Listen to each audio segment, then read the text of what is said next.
Georgia is one of several states seeing record early voter turnout with over 1.5 million ballots cast so far. It hasn't been without problems. Massive crowds snaked around a number of polling places. The state has struggled to handle turnout in a number of recent elections, with voters often forced to wait several hours. And wait times have been disproportionately longer in communities of color. That's led to allegations of voter suppression and voters being disenfranchised. Then there was the 2018 gubernatorial race. You'll recall the election was between Brian Kemp and Stacey Abrams. At the time, counties were court-mandated to review absentee ballots that may have been incorrectly rejected. Georgia's Republican Secretary of State, Brad Raffensperger, says there shouldn't be issues this time around. He told CBSN political reporter Caitlin Huey-Burns he is urging voters to use the mail-in system and vote early. There is a lot of concern about ballot rejections, how to make sure your ballot counts, how it gets to where it needs to go, and how it is verified and can be counted.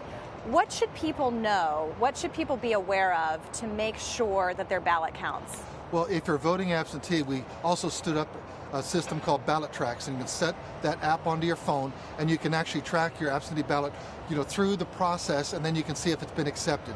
You also can go to the Secretary of State's website, sos.ga.gov, and you can track and see if your absentee ballot has been tracked. When you show up to vote in person, for the first time, we have a verifiable paper ballot. And so it will scan, and if it doesn't scan, it'll kick out right at that moment. But if it's been scanned, then it will be tabulated after the precincts close. So that is really giving people that confidence.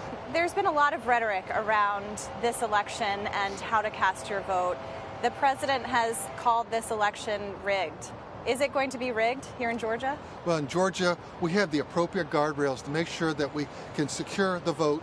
We know who those voters are. We have voter identification. We really feel comfortable about the results. You'll have confidence in Georgia that we got the process right. Like I said, you may not like the results if you're voting for this person or that person, but you can have confidence in the results. And that's what our job is the process. And we're about 2 weeks before Election Day. I know early voting has already been underway here in Georgia, but what is keeping you up at night these days? Well, my goal is we started off really great. The first 5 minutes of the first quarter was maybe a little rough, but then the first quarter was this last week. We had record turnouts. We have about 800,000 people have already voted. If I project that out, we're going to be at 2.5 million. Our goal was 2. This is a good thing because we hit 2.5 here, 1.5 absentee.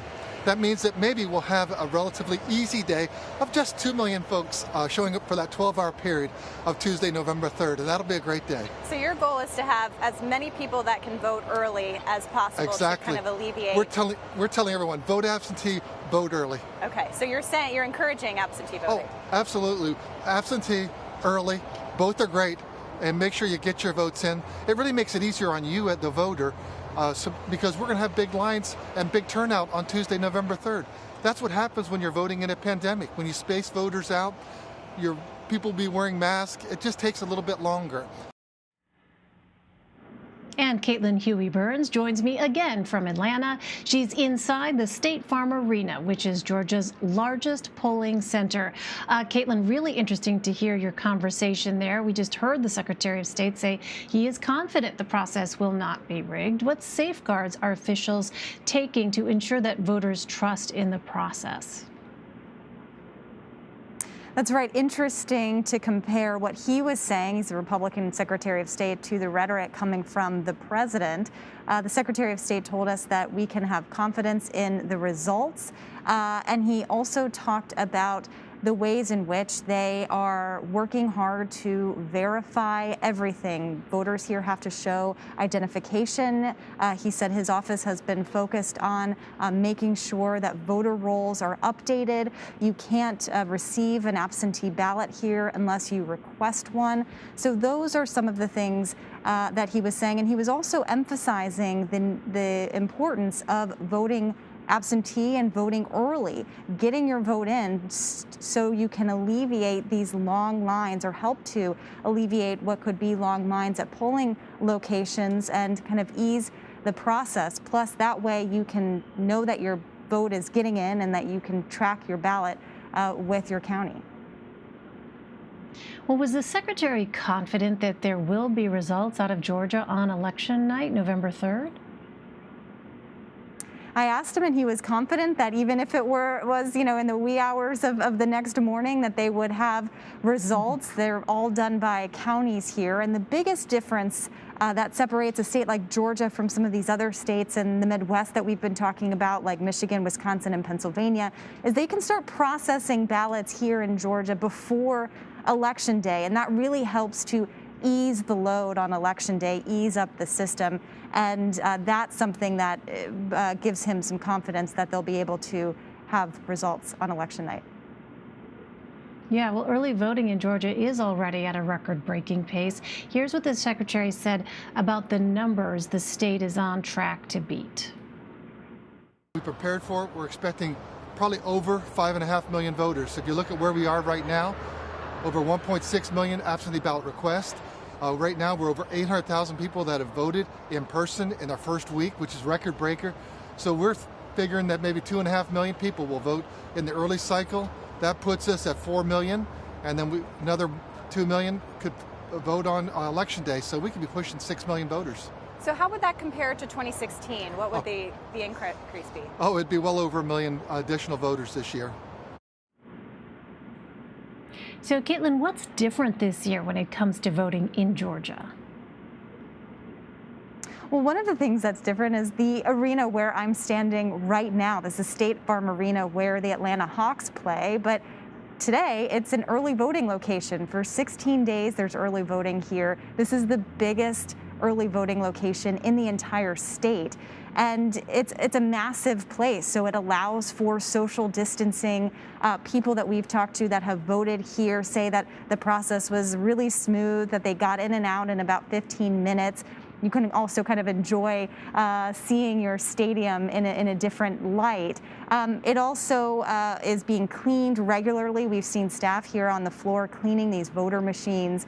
And so this is a way that they're hoping encourages more people to come out early. If you are a Fulton County resident, no matter your precinct, you can vote early here. So they're hoping that this kind of alleviates some of those Election Day challenges by having people come here early. It's also close to public transportation, so it's easy to get to.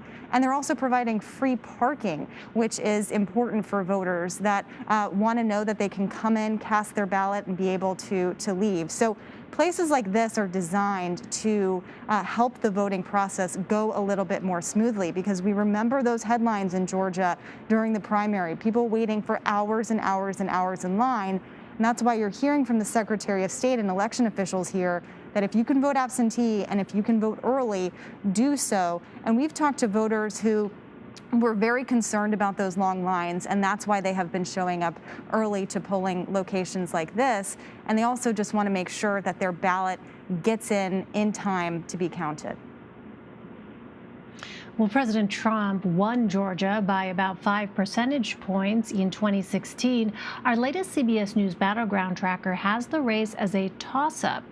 From the voters that you've spoken to, Caitlin, what issues are resonating in these final weeks? Well, we've heard from a mix of voters here, and when you look at Atlanta and the suburbs, this is where the bulk of the vote is, and where some of these close races, not only the presidential but these Senate races, could help to be determined. It was interesting talking to voters who were supporting former Vice President Biden, saying that the pandemic was a top issue for them, not only because of the number of deaths, but also the ways in which it has uprooted their lives. When you talk to Trump supporters, we talked to one, for example, in Marietta, who said that he was voting for Trump because he's against socialism. He told us that, I don't quite like the guy, he said, but he liked his policies. And so when we look at kind of where things are turning here in Georgia, it seems to be increasingly becoming a battleground state. And that's why you saw the president here this week campaigning here. All right, Caitlin Huey-Burns on the campaign trail for us in Georgia. Thanks very much, Caitlin.